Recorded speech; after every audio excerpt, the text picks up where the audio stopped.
This is a rhododendron where, as you can see, there's snow all around us. That means it's really cold out.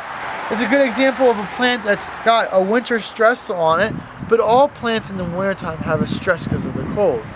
Most plants, when it gets really cold, they start to slow down their metallic processes, and we call it acquiescence or dormancy. It's another name. It's not true dormancy, but it's acquiescence. And in acquiescence, it shuts down because it's trying to conserve energy and resources for the springtime. And one thing we can notice with this plant here is you can see that the leaves have curled. And that happens with a lot of evergreens, especially the broadleaf evergreens. And that's just a reaction to it going to the cold. Each plant responds to the cold a little bit differently. Just because it's got a leaf curl during the wintertime does not mean the plant's all that hurt. In some ways, this cold is actually needed. This stress is actually needed.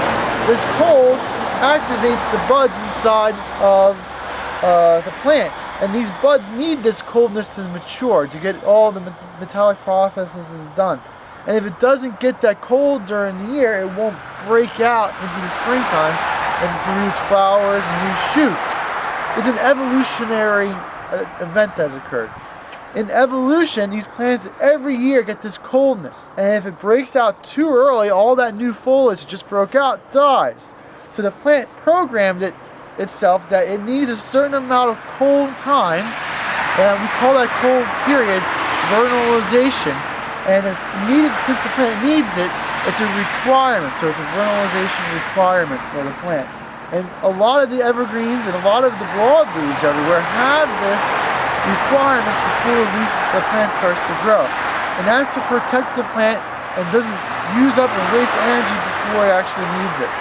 So it's part of the plant of going through this coldness. It's needed.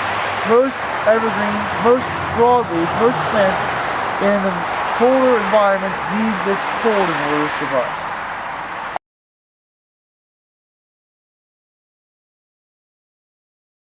This video is brought to you by Highland Hill Farm.